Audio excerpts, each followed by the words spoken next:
High বন্ধুরা, আমি আজকে পালিশের কাজ করছি। তো তোমাদের আমি দেখাবো কি এমন পালিশ করলাম, একদম কাচের মতো পালিশ করেছি। তো এই হলো মেশিন, এই হলো দেখতে পাচ্ছ, এটা হচ্ছে মেশিন।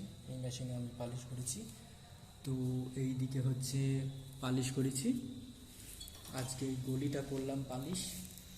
তো এই গলিটা তোমরা দেখতে পাবে পুরো কাচের মতো পালিশ করেছি। তো তোমরা দেখো ওইখানে একটা বাঁশঝাড়ের একটা ছায়া দেখা যাচ্ছে, দেখো।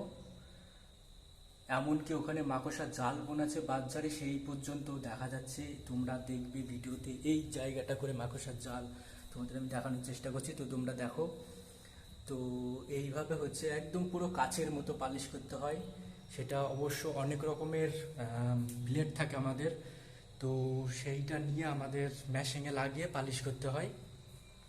তো আমি জাস্ট তোমাদের এই কাচের মতো পালিশ করাটা দেখালাম। তো এই হলো আমার আজকে